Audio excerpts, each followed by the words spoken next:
Hello. So today we're actually going to do a improved tutorial for Beam Before Flaahgra and Metroid Prime Remastered.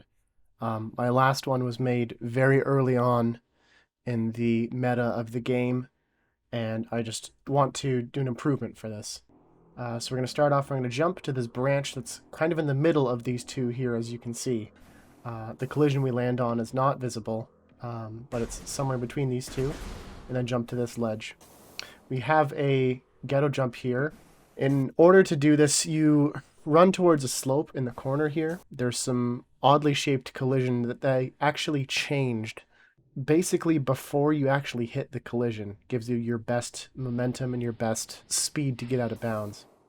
And once you hit that, you do a jump and you can slip out of bounds, and you want to land on this sort of big black area here. There's a couple platforms along the wall here that you can jump to and land on if you stick towards the wall collision or close by. And you can land on these pipes here near this door. And we're going to do a fairly difficult jump from these pipes here to the top of the door frame. And a lot of people struggle with this. And I think the easiest way to do it is we're going to jump straight out until we're lined up nicely and then just push straight forward. Another thing people have difficulty with is this transition here because they don't really understand the mechanics of it. And as you can see, I'm actually transitioning, and if you fall there, you can recover by pushing to the side. I'm actually transitioning just by jumping away from the door frame. You're stuck in between the collision of the two walls of each room, but you're also stuck in between a ceiling, so there's not a lot of room to move. But if you move off of the door frame and jump away, you transition to the next room. So here, there's a lot of places to jump, but this is a very safe spot to land. Any spot in this corner will do fine, and then you land right on the door frame here. Jump up on top, and you can land on top of here, but I usually jump straight to this spot here in this sort of little outcropping. Then I jump over here, land anywhere in this sort of square area, then jump straight to the door frame here. You jump back up on top of this room, and then from here, you can jump directly to this sort of ledge area here. With a little bit of patience, land on top of these pipes, and use these pipes to continue jumping slowly towards the door, which is our next goal. You're going to have to land on the room and then walk backwards a bit to land on the door frame itself. It's not necessarily obvious unless you're really paying attention when you watch, but it's required, otherwise you can clip back and bounce.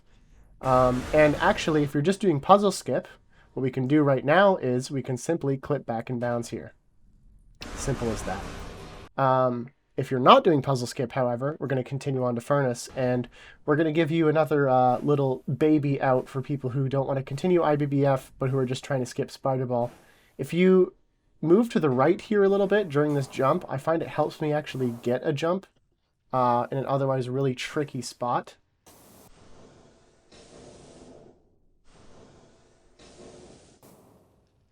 Jump on some collision here, land on this pipe. Once you land on this pipe, don't move your control stick.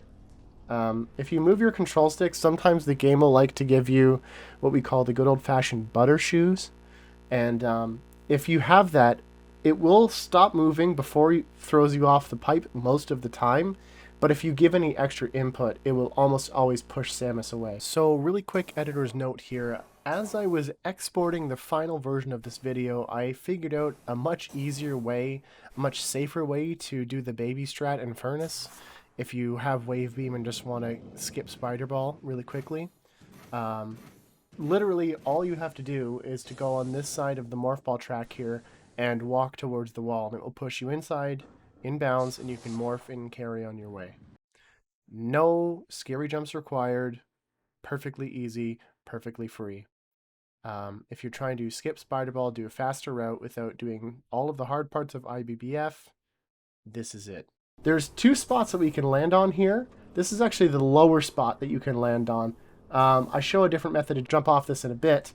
But there's also a higher piece of collision that's a bit easier to land on for some people. It really depends on exactly what your strategy is. This is the higher piece of collision. It's a lot smaller, but it feels a bit more natural to space jump to. This lower piece of collision you can just single jump to. It's a bit tricky because you can also clip through the wall if you're not trying to, which is unfortunate if you're doing actual IBBF like I just did right there. So you don't want to hold forward all the way up trying to single jump to this spot, but it is possible. You can also space jump to it as well if you prefer.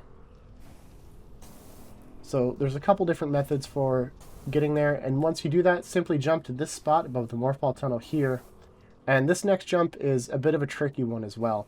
So we're actually jumping on a really, really tiny piece of collision here, and you can use that and land on it. It's actually pretty large, and then we'll use that, and then we jump towards another very similar, very, very small, tiny rock outcropping that is ever so conveniently located for us right here, and I'll demonstrate that here as well.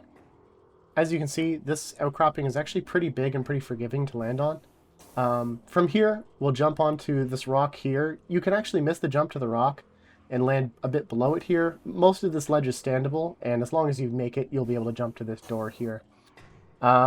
If you're not careful, you can clip back and bounce there, which of course is not good. So easiest to just jump from the door frame about midway down this tunnel, and then jump to the halfway point here. From here, you want to jump beside the door, but give a little bit of a berth because you can actually hit an invisible wall and fall, which is very unfortunate. There's this piece of broken collision here, and we can use a little bit of a ghetto jump to try and land on this strange light collision. I'm not sure exactly what it is. And if we do, we can jump on some collision outside here onto these little morph ball tunnels, and then on top of really anywhere on here. Most of it is standable. You do not want to fall inside this little pipe that I'm precariously close to, but you can stand most anywhere there, and once we do, simply run towards this sort of square brick here, and it'll push you back in bounds. And you've just done Ice Beam Before Flaahgra. How fantastic.